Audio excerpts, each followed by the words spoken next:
Hello everyone, आप सबका स्वागत है। ज्योमेट्री में ये सारे टॉपिक हम लोगों ने एक एक करके कवर कर लिया और इन पर आधारित जो भी प्रीवियस ईयर क्वेश्चंस पूछे गए थे उन सारे क्वेश्चंस को हम लोगों ने टाइप वाइज सॉल्व भी कर लिया। ठीक है।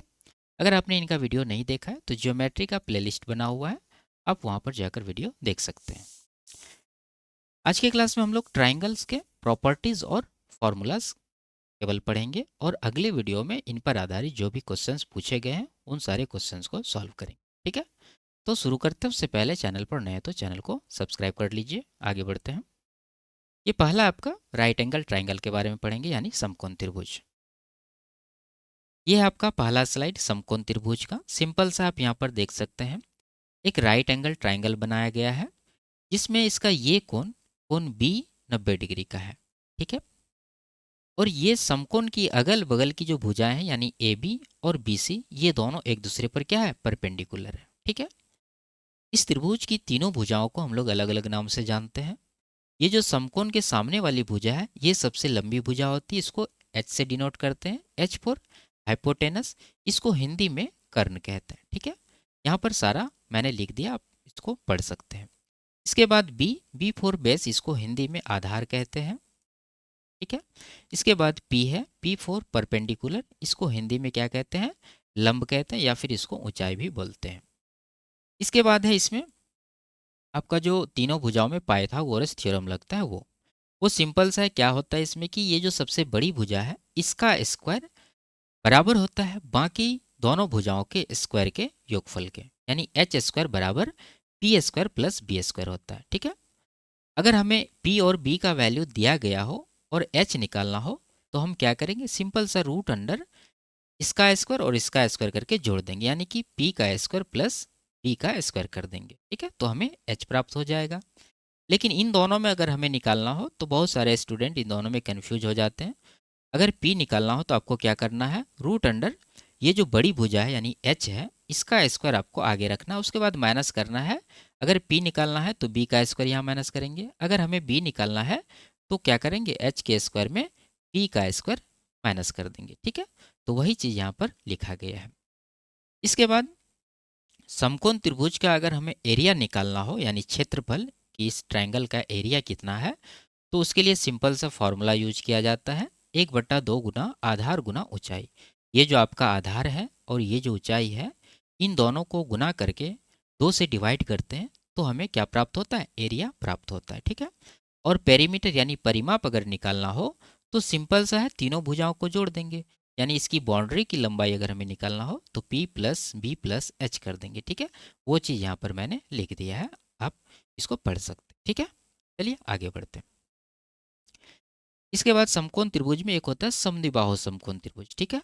तो इस पर जब भी सवाल पूछा जाएगा तो हमेशा ये आपके पास कर्ण का वैल्यू दिया जाएगा, आपसे क्षेत्रफल पूछ लिया जाएगा या फिर आपसे परिमाप पूछ लिया जाएगा। ठीक है। तो यहाँ पर देखिए, अगर हमें एरिया निकालना हो, ये आपको याद रखना, ये क्या है, समद्विबाहु समकोण त्रिभुज है, यानी इनकी ये दोनों भुजाएं ए बी और ये जो बी सी है ये दोनों इक्वल होती है। ठीक है। तो एरिया निकालने के लिए सिंपल सा ये कर्ण का स्क्वायर करेंगे और उसको 4 से डिवाइड कर देंगे। क्लियर है। और परिमाप अगर निकालना हो तो क्या करेंगे, √2 + 1 इंटू एच कर देंगे तो हमें परिमाप प्राप्त हो जाएगा। और यहाँ पर इन तीनों भुजाओं का जो रेशियो होता है वो मैंने लिख दिया। क्या होता है, अगर ये 1 यूनिट है और ये 1 यूनिट है तो इसका एच कितना होगा, ये हो जाएगा √2। सिंपल सा आप जानते हैं, ये अगर 90 डिग्री है तो ये 45 होगा और ये भी 45 होगा, क्योंकि ये समद्विबाहु समकोण त्रिभुज है। ठीक है। 45 के सामने 1 यूनिट, 45 के सामने 1 यूनिट और 90 के सामने कितना, √2 यूनिट। तो ये रेशियो आपको याद रखना। बाकी सारे ट्रायंगल्स के रेशियो मैंने आगे लिखे हैं, पहले आप ये देख लीजिए फिर आगे वो भी देख लेंगे। इसके बाद सिंपल सा पाइथागोरस ट्रिपलेट जो होता है उसको पहचानने या फिर उसको बनाने का यहाँ पर जो है तरीका लिखा गया है। अब चाहे तो इसको देख सकते हैं। सिंपल सा, क्या अगर हमें 8 का ट्रिपलेट निकालना हो तो क्या करेंगे, सबसे पहले आपको आइडेंटिफाई करना है कि 8 क्या है, सम संख्या है या फिर विषम संख्या है। अगर ये सम संख्या तो उसको 2 से डिवाइड करेंगे, फिर उसका स्क्वायर, जैसे 8 को 2 से डिवाइड किया गया 4 आया, 4 का स्क्वायर किए तो 16 आया। 16 में -1 आपको एक बार करना है, एक बार +1 करना, -1 करने के बाद 15 आएगा, +1 करने के बाद 8 आएगा। तो हमें क्या ट्रिपलेट प्राप्त हुआ, 8, 15 और 17। तो 8, 15, 17 ये पाइथागोरस ट्रिपलेट है। ठीक है, उसी तरह यहाँ पर ये दूसरा एग्जाम्पल है, आप चाहे तो देख सकते हैं। आपको बस याद क्या रखना है, अगर इवन नंबर है तो उसको 2 से डिवाइड करना है, फिर स्क्वायर करना है, उसके बाद जो भी परिणाम प्राप्त होता है उसमें एक बार +1 करेंगे, एक बार -1 करेंगे। क्लियर है? अगर विषम संख्या का ट्रिपलेट हमें खोजना है या फिर बनाना है तो उसके लिए आपको विषम संख्या का पहले स्क्वायर करना है। इसमें क्या किए थे, पहले 2 से डिवाइड किए थे फिर स्क्वायर किए थे, लेकिन इसमें उल्टा है, पहले आपको स्क्वायर करना होगा फिर उसके बाद उसको 2 से डिवाइड करना होगा। जैसे आप देख सकते हैं 3 का स्क्वायर किए 9 आया, 9 को 2 से डिवाइड किए 4.5 आया, यानी 4.5। फिर उसमें यहाँ पर एक चीज़ है कि प्लस माइनस 0.5 करना, यहाँ पर प्लस माइनस क्या करना था, 1 करना था। तो 0.5 जब माइनस करेंगे तो 4 आएगा, 0.5 अगर प्लस करेंगे तो 5 आएगा। तो आप यहाँ पर देख सकते हैं 3 के साथ क्या सब मिला, 4, 5। तो 3, 4, 5 ये पाइथागोरस ट्रिपलेट है। ठीक है, उसी तरह इसका दूसरा एग्जाम्पल भी है, आप चाहें तो देख सकते हैं। आगे इसके बाद है पाइथागोरस ट्रिपलेट, जो बार बार एग्जाम में पूछे जाते हैं। ठीक है, देखिए होता है क्या है कि डायरेक्ट ट्रिपलेट दे करके एग्जाम में सवाल पूछ लिया जाता है, लेकिन बहुत सारे स्टूडेंट को पता नहीं रहता है कि ये पाइथागोरस ट्रिपलेट है या फिर नहीं है। तो वो क्या करते हैं, उसको विषमबाहु त्रिभुज समझ करके हीरोन के फॉर्मूले से वो एरिया फाइंड करने लगते हैं या फिर और कुछ, जिसमें वो ज़्यादा टाइम लगा देते हैं। तो आपको क्या करना है कि ये जो ट्रिपलेट यहाँ पर लिखे गए हैं, इन सारे ट्रिपलेट को याद कर लीजिए। ठीक है, इनमें वो भी ट्रिपलेट शामिल है जिन पर हाल फिलहाल में एग्जाम में क्वेश्चंस बने हैं। ठीक है, तो ये जो ट्रिपलेट है ये एक प्राइमरी ट्रिपलेट है। ठीक है, और इसको अगर हम, ये जो ट्रिपलेट आप देख रहे हैं, अगर किन्हीं ट्रिपलेट को आप 2 से गुना कर दें या फिर 3 से गुना कर दें या फिर किसी भी संख्या से डिवाइड कर दें, मान लीजिए 2 से डिवाइड कर दें, तो फिर एक नया ट्रिपलेट बनेगा, उसको कहेंगे सेकेंडरी ट्रिपलेट। जैसे आप यहाँ पर देख सकते हैं कि ये जो 3, 4, 5 है ये प्राइमरी ट्रिपलेट है। इसको अगर 3 से गुना कर दें तो ये बन गया 9, 12, 15, ये है सेकेंडरी ट्रिपलेट। ठीक है, तो इस तरह से भी आपको पहचानना है। अगर ये 3, 4, 5 को 2 से डिवाइड कर दें तो क्या बनेगा, 1.5, 1 यहाँ पर बनेगा 2.5। तो ये देखने से तो पता नहीं चल रहा ट्रिपलेट है, लेकिन ये ट्रिपलेट है। कौन सा, सेकेंडरी ट्रिपलेट। तो ये आपको अच्छे तरीके से उसको देख करके समझना है। ठीक है, इसके बाद ये चीज़ मोस्ट इंपॉर्टेंट, डायरेक्ट सवाल दिया जाता है, ये 2 वैल्यू आपको देगा, ये तीसरा रहेगा ऑप्शन में, या फिर ये दोनों दिया जाएगा, ये रहेगा ऑप्शन में। तो आपको लगाना वहाँ पर, अगर आप पाइथागोरस लगा के सॉल्व करने लगे तो ज़्यादा टाइम लगेगा, इसलिए ये सब याद रखें आप, ये भी। ठीक है, आगे इसके बाद है कर्ण पर लंब, यानी अगर किसी समकोण त्रिभुज में कर्ण पर लंब डालते हैं तो हमें क्या देखने को मिलता है। आप यहाँ पर देख सकते हैं एक बड़ा सा राइट एंगल ट्रायंगल बनाया गया है, जिसमें इसका ये जो कोण है बी, ये इसका समकोण है, और ये शीर्ष बी से हमने एक लंब खींचा ए सी यानी कर्ण पर। तो क्या हुआ कि ये जो बड़ा ट्रायंगल है ये 2 छोटे छोटे ट्रायंगल में बट गए, और इसमें ये बड़ा ट्रायंगल और ये छोटा ट्रायंगल सिमिलर होंगे, फिर ये बड़ा ट्रायंगल और ये नीचे वाला छोटा ट्रायंगल सिमिलर होंगे, और ये दोनों छोटे ट्रायंगल भी आपस में सिमिलर होते हैं। ठीक है, और सिमिलैरिटी में आप जानते हैं कि क्या होता है, अगर 2 ट्रायंगल सिमिलर होंगे तो उनके संगत भुजाओं का रेशियो इक्वल होगा। तो वही चीज़ यहाँ पर हम लोग किए हैं, अगर बड़ा ट्रायंगल और छोटा ट्रायंगल को सिमिलर करें और इनके संगत भुजाओं का रेशियो को इक्वल करें तो हमें देखने को मिलता है कि ए बी का स्क्वायर बराबर होगा ए डी गुना ए सी, यानी जो ये ए बी है आपका पी है, तो पी का स्क्वायर बराबर होगा किसके, ए डी मान लीजिए आपका एक्स है और ए से सी आपका वाई है, तो यहाँ पर पी स्क्वायर बराबर एक्स गुना वाई होगा। ठीक है, उसी तरह जब हम बड़ा ट्रायंगल और नीचे वाले छोटे ट्रायंगल को सिमिलर करेंगे तो हमें देखने को मिलेगा बी सी का स्क्वायर बराबर होगा सी डी गुना ए सी, यानी ये जो बी है आपका, ठीक है, बी का स्क्वायर बराबर होगा सी डी, मान लीजिए ये आपका ए है सी डी, और सी से ए तक आपका क्या है, बी है, तो यहाँ से बी स्क्वायर बराबर ए गुना बी देखने को आपको मिलेगा। ठीक है, देखिए ये मान लीजिए कि आपका आधार है, यहाँ पर बी में आपको कन्फ्यूज नहीं होना, बस आपको दिखाने के लिए मैंने यहाँ पर बी लिया है।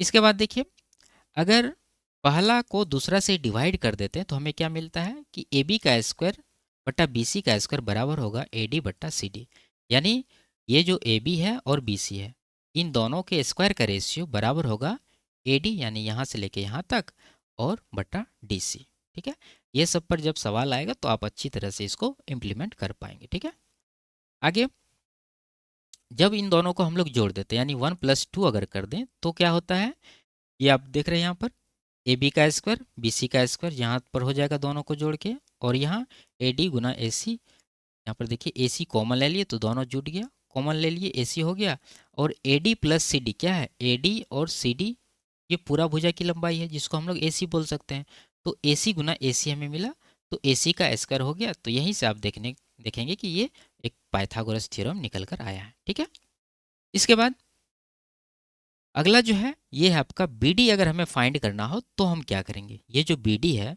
यानी ये जो लंब खींचे थे इसका लंबाई अगर हमें निकालना हो तो उसके लिए आप सिंपल सा पी गुना बी बट्टा एच करेंगे, यानी लंब गुना आधार उसको कर्ण से डिवाइड कर देंगे तो हमें ये निकल जाएगा। ठीक है, उसके बाद 1/BD² बराबर होगा 1/AB² प्लस 1/BC²। सिंपल सा है, इसका वैल्यू रख के जैसे मान लीजिए कि ये आपका x है तो 1/x² बराबर होगा 1/ ये p का स्क्वायर प्लस 1/b का स्क्वायर। ठीक है, तो ये चीज़ भी आपको याद रखना। इसके बाद ये देखिए बी डी का स्क्वायर बराबर होगा ए डी गुना डी सी।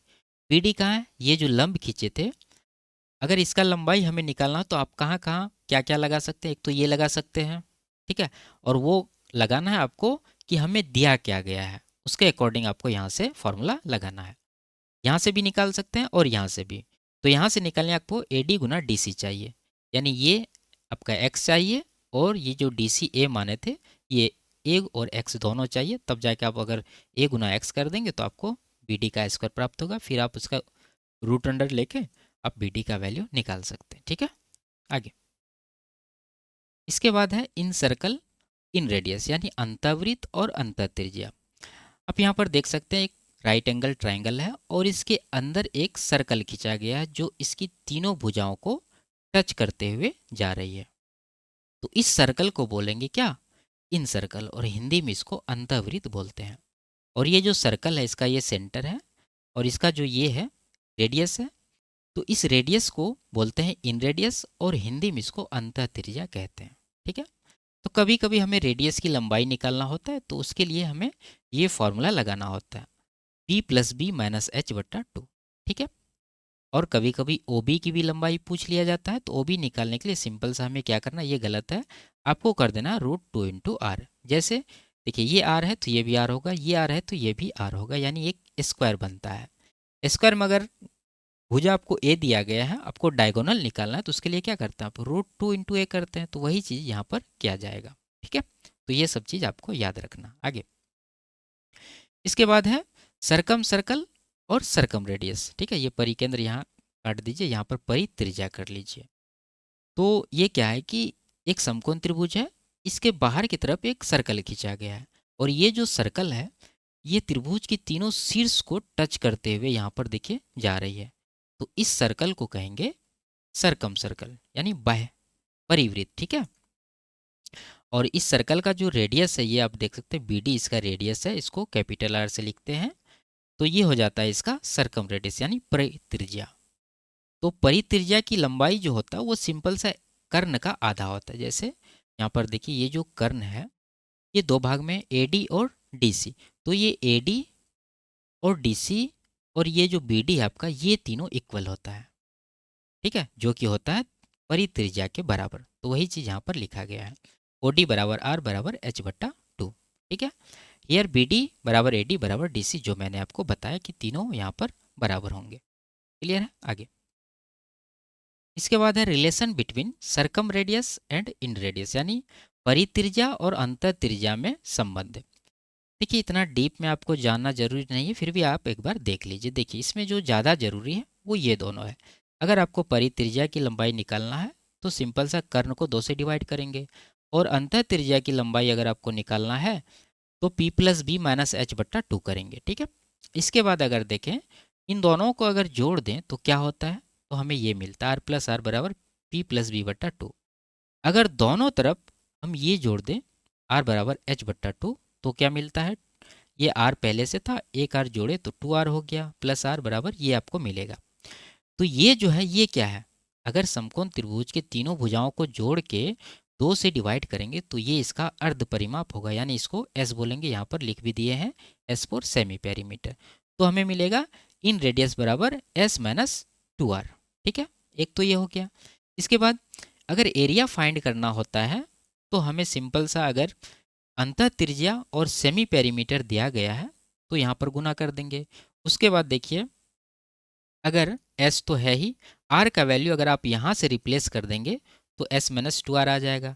तो यहाँ इससे भी आप एरिया फाइंड कर सकते हैं अगर आपको सरकम रेडियस और सेमी पेरीमीटर आपको दिया गया है। ठीक है, इसके बाद एरिया फाइंड करने के लिए फिर वही अगर हम लोग प्रयोग करें और इस बार हम s का वैल्यू क्या ले लें, ये वाला लें 2r प्लस r, तो ये रखने से आपको मिलेगा आर स्क्वायर प्लस 2rr। यानी कि अगर आपको अंतः त्रिज्या और बाह्य त्रिज्या यानी कि परित्रिज्या की लंबाई दिया गया हो केवल, और आपसे एरिया पूछ लिया गया हो, तब आप ये लगाएंगे। ठीक है, तब आपके पास कोई फॉर्मूला नहीं बचेगा निकालने के लिए, केवल ये बचेगा अगर ये दोनों चीज़ आपके पास है। ठीक है, इसके बाद अगर हमें अंतः त्रिज्या की लंबाई निकालना होता तो उसके लिए सिंपल सा एरिया यानी इसके क्षेत्रफल को इसके अर्ध परिमाप से डिवाइड कर देते हैं, और ये सभी ट्रायंगल में यूज किया जाता है। ठीक है, तो ये जो है आपका मोस्ट इम्पोर्टेंट है, ये आप याद रखिए।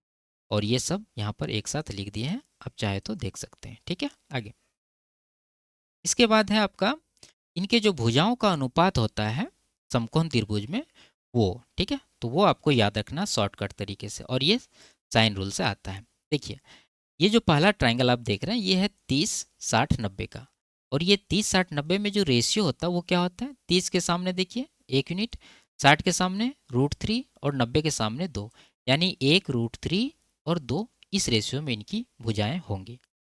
ये अगर आपको शॉर्टकट याद है तो आप, अगर मान लीजिए ये भुजा आपको दिया गया है और इसका निकालना है तो आप सिंपल सा ये रेशियो लगा के निकाल सकते। ठीक है, या और इसका ज़्यादातर प्रयोग जो है वो हाइट एंड डिस्टेंस में होता है। ठीक है, तो आपको ये समकोण त्रिभुज में आपको याद रखना है। इसके बाद 45-45-90, इसका रेशियो ये है 1 1 √2। फिर आपका आता है 15-75-90, जिसमें ये रेशियो होता है। और फिर आता है आपका 120-30-30, √3 1 1 का रेशियो यहाँ पर होता है। तो आप इन चारों को अच्छी तरीके से याद कर लें। आगे इसके बाद है साइन रूल। ठीक है, इसमें क्या होता है कि जैसे ये किसी भी प्रकार का ट्रायंगल आपको दिया जाता है, इसका नाम है ए बी सी। ए के सामने वाली भुजा ए है, बी के सामने वाली बी है, और सी के सामने वाली भुजा सी है। इसमें ए बट्टा इसका जो कोण है, ये मान लीजिए कोण ए है तो लिखेंगे ए बट्टा साइन ए। उसी तरह बी, यहाँ पर भुजा बी है, इसके सामने कोण बी है तो बी बट्टा साइन बी। उसी तरह सी बट्टा साइन सी। ये तीनों का रेशियो क्या होता है, इक्वल होता है, जिसको हम लोग के बराबर करते हैं। और इसको आगे सॉल्व करने के बाद आपको ए का वैल्यू ये मिलेगा, बी का ये मिलेगा और सी का ये मिलेगा। तो यहाँ से हम लोग ए बी सी तीनों का रेशियो निकाल सकते हैं, तीनों का एंगल साइन के साथ दे करके, यानी साइन ए अनुपात साइन बी अनुपात साइन सी, जो भी वैल्यू होगा वो लगाने के बाद यहाँ पर तीनों भुजाओं का रेशियो निकल कर आएगा। ठीक है, तो इस पर जब सवाल आएगा तो आप अच्छी तरह से इसको समझ पाएंगे। अब देखिए, इसका मोस्टली यूज होता है एरिया फाइंड करने में। तो एरिया फाइंड करने के लिए क्या करते हैं, सिंपल सा आप देखिए, ये त्रिभुज है, इसका कोण मान लीजिए आपके पास दिया गया है, ये ए है, हम यहाँ पर थीटा लिख रहे हैं। तो अगर एरिया निकालना हो, आपके पास ये कोण थीटा का वैल्यू मान लीजिए 60 डिग्री दिया है, तो क्या करेंगे हम लोग, 1/2 गुना ये कोण की आजू बाजू की भुजाएं। तो यहाँ देख रहे हैं आप बी सी है, तो बी सी को गुना करेंगे, और ये जो 60 डिग्री एंगल है इसको साइन में लेंगे, यानी साइन 60 का वैल्यू यहाँ पर आपको बैठाना है। उसके बाद जब आप कैलकुलेट करेंगे तो आपको एरिया प्राप्त हो जाएगा। ठीक है, उसी तरह आप आगे भी कर सकते हैं, बी सी गुना साइन ए को 1/2। जैसे ये बी सी लेंगे, साइन ए ये जो मैंने आपको बताया, उसके बाद 1/2 गुना सी ए साइन बी। तो ये सी ए लेंगे तो इसका ये वाला एंगल लेना होगा, तो यहाँ पर कौन बी आएगा। तो आप इसे अच्छी तरीके से याद रखें। आगे इसके बाद है कोसाइन रूल। ठीक है, तो देखिए इसका मोस्टली यूज होता है कि भुजाओं की संख्या निकालने में, कौन भी हम लोग प्राप्त करते हैं इससे। इसमें आपको किसी भी तरह का ट्रायंगल दिया जाएगा, ए के सामने देखिए ए है, बी के सामने बी है, सी के सामने सी है। तो इसमें क्या होता है कि जैसे ये कोण आप देख सकते हैं, कोण ए है, अगर हम इसे कॉस में लिखें यानी कॉस ए, तो हमें क्या करना होगा भुजाओं के साथ, भुजाओं यानी ये कोण के जो पड़ोसी हैं, एक आपका पड़ोसी हो गया सी और दूसरा हो गया बी, तो इन पड़ोसियों का स्क्वायर का योगफल कर देंगे, यानी B square plus C square कर देंगे। और ये जो कोण ए का दूर के रिश्तेदार ए हैं, इनका स्क्वायर इसमें घटा देंगे। ठीक है, और नीचे ये पड़ोसी का गुणनफल का 2 गुना यानी 2bc कर देंगे। तो ये चीज़ आपको याद रखना। इसी तरह सभी कोण के साथ होता है। कॉस बी करना है तो कॉस बी के साथ देख सकते हैं पड़ोसी है ए सी, तो ए स्क्वायर प्लस सी स्क्वायर, और इनके दूर है कौन बी, तो बी का स्क्वायर माइनस हो गया, नीचे 2ac। उसी तरह कॉस सी बराबर A square plus B square minus C square बटा 2ab। तो ये चीज़ आप याद रखें। तो यहाँ पर ये भी आपको याद रखना, यानी सभी फॉर्मेट इसका आपको याद रखना। और ये फॉर्मेट आपको डायरेक्ट भुजा निकालने के लिए यूज करना। जैसे अगर मान लीजिए कि आपके पास बी और सी ये दोनों की लंबाई दिया गया है, ठीक है, और ये बीच का कोण दिया गया है, और आपसे पूछ लिया कि ए की लंबाई क्या है, तो आप डायरेक्ट ये फॉर्मूला लगा दीजिए, रूट अंडर ये B square plus C square minus 2bc into cos A.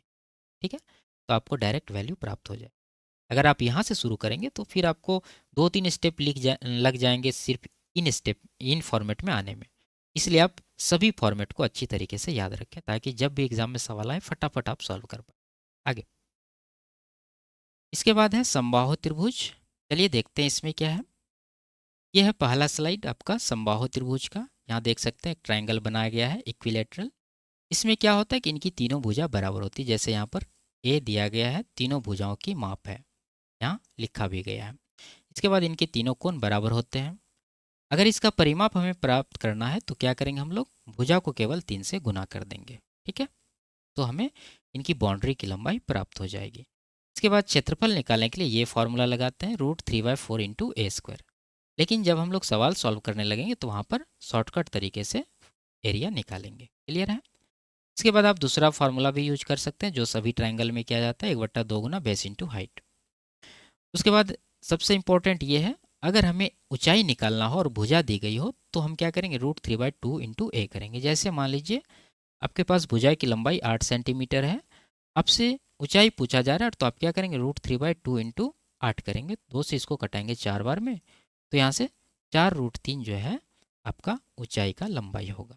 ठीक है, इसके बाद देखिए आगे दिया गया है यहाँ पर सभी 4 केंद्र संपाती होते हैं। देखिए हम लोग सभी ट्रायंगल के सेंटर्स एक साथ पढ़ेंगे, तो आपको बस यहाँ पर ये चीज़ जानना है कि अगर ये समबाहु त्रिभुज है तो इनमें जो भी केंद्र बनते हैं वो सारे एक ही जगह पर होते हैं। जैसे यहाँ पर देख सकते हैं आप। और एक चीज़ समझना आपको कि समबाहु त्रिभुज की माध्यिका, ठीक है, और लंब समद्विभाजक, कोण समद्विभाजक और ऊंचाई, ये सारे क्या होते हैं, संपाती होते हैं।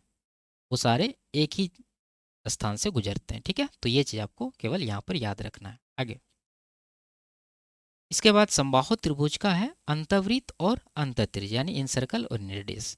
ये देख सकते हैं मैंने आपको समकोण त्रिभुज में बताया कि किसी त्रिभुज के अंदर अगर वृत्त खींचा जा रहा है तो ये तीनों भुजाओं को स्पर्श करते हुए गुजर रही है, और ये इसका क्या है, अंतःत्रिज्या है। तो इसका जो अंतःत्रिज्या फाइंड करने का फॉर्मूला होता है वो क्या होता है, a/2√3। यानी अगर हमें भुजा की लंबाई दी गई हो, त्रिज्या निकालना हो तो क्या करेंगे, a/2√3 करेंगे। ठीक है, तो आपको ये चीज़ याद रखना है।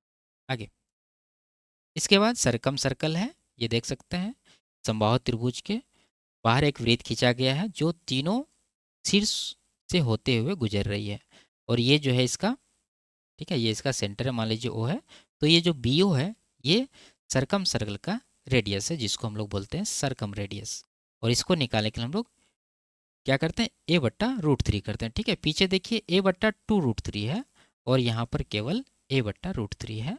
तो आप क्या समझे, आगे समझिए इसके बारे में। देखिए दोनों के बीच में रिलेशन यहाँ पर दिया गया है, यानी अंतःत्रिज्या और परित्रिज्या का जो रेशियो होता है वो क्या होता है, 1:2 होता है। यानी अंतःत्रिज्या परित्रिज्या का क्या होता है, आधा होता है। ठीक है, तो वही चीज़ यहाँ पर लिखा गया है। और इनका जो क्षेत्रफल है अंतःवृत्त और परिवृत्त का, इसका रेशियो क्या होता है, 1:4 होता है। सिंपल सा आप समझ सकते हैं कि रेडियस का ये रेशियो है तो एरिया का रेशियो क्या होगा, इनके स्क्वायर में होगा, तो वही है 1:4। तो ये चीज़ भी आपको याद रखना। आगे अब है समद्विबाहु त्रिभुज। ठीक है, तो समद्विबाहु त्रिभुज सिंपल सा आप जानते हैं कि इनकी दो भुजाएं बराबर होती है। तो ये ए और ए बराबर माप की भुजा है, और ये जो आधार है इसकी अलग माप है जो कि बी दिया गया है। और ए से डी तक इसकी क्या है, ऊंचाई है जो बी सी पर परपेंडिकुलर है। ठीक है, तो ए डी को हम लोग बोल सकते हैं ये ट्रायंगल का हाइट है। अगर इसका एरिया हमें फाइंड करना हो तो क्या करेंगे, 2a+b, यानी कि इन दोनों को जोड़ेंगे, उसके बाद इसमें b जोड़ देंगे, तो इस त्रिभुज की बाउंड्री हमें प्राप्त हो जाएगी। क्लियर है। इसके बाद एरिया फाइंड करने के लिए सिंपल सा 1/2 गुना बेस इंटू हाइट, ये आधार आपके पास रहेगा और ये हाइट रहेगा, तो आप ये फॉर्मूला से इसका क्षेत्रफल निकाल सकते हैं। ठीक है, इसके बाद इस ट्रायंगल का क्षेत्रफल निकालने के लिए हीरोन का फॉर्मूला भी यूज किया जाता है। आप जानते हैं हीरोन का फॉर्मूला क्या होता है, एस इंटू एस माइनस ए इंटू एस माइनस बी। ठीक है, एस माइनस बी यहाँ पर होगा, एस माइनस सी यहाँ पर होगा। ठीक है, आप करेक्ट कर लीजिए इसको। देखिए ये एस क्या होता है, एस फॉर सेमी पेरीमीटर, जो मैंने आपको समकोण त्रिभुज में बताया था। अर्ध परिमाप यानी भुजाओं को जोड़ के 2 से डिवाइड कर देते हैं तो वो हो जाता है अर्ध परिमाप। इसके बाद using two sides and included angle, sine rule से भी इसका एरिया निकाल सकते हैं। यानी कि मान लीजिए ये एंगल आपके पास थीटा दिया गया है, एरिया निकालना है तो 1/2 गुना साइन थीटा इंटू ए गुना ए, जिसको आप बोलेंगे ए स्क्वायर। ठीक है, लास्ट में आप साइन थीटा का वैल्यू जो भी होगा वो रखेंगे तो आपको एरिया यहाँ से भी मिलेगा। तो जैसा सवाल आप वैसा यहाँ पर जो है कॉन्सेप्ट लगाएंगे आगे। इसके बाद इस ट्रायंगल में जो इन रेडियस होता है उसका फॉर्मूला क्या होता है, जैसे आप देख सकते हैं रेडियस है इसका आर, तो क्षेत्रफल बटा अर्ध परिमाप, ये सभी ट्रायंगल में प्रयोग किया जाता है। यानी इस ट्रायंगल का एरिया निकाल के और इसके परिमाप का आधा यानी अर्ध परिमाप से अगर डिवाइड कर देंगे तो हमें अंतः त्रिज्या प्राप्त होगा। और हाइट और साइड यानी कि इनकी ऊंचाई अगर आपको दिया गया है और भुजा दिया गया है ये और ये, तो भी आप इन रेडियस निकाल सकते हैं। इसके लिए आपको क्या करना होगा, बी इंटू एच बटा 2a प्लस बी करना। तो ये चीज़ भी आपको याद रखना है आगे। इसके बाद है परित्रिज्या। ठीक है, यानी इस ट्रायंगल का अगर हमें सरकम रेडियस निकालना हो तो उसके लिए आपको क्या करना होगा, ए बी सी यानी तीनों भुजाओं का गुणनफल यहाँ देना होगा, नीचे एरिया का 4 गुना देना होगा, तब जाके आपको क्या प्राप्त होगा, सरकम रेडियस। ठीक है, तो देखिए यहाँ पर ए, ये इससे कन्फ्यूज नहीं होना। मान लीजिए ये ए है, ये बी है, ये अगर सी है तो आपको तीनों को गुना कर देना है, नीचे एरिया निकाल के उसका 4 गुना रख देना, तो आपको क्या मिल जाएगा, सरकम रेडियस।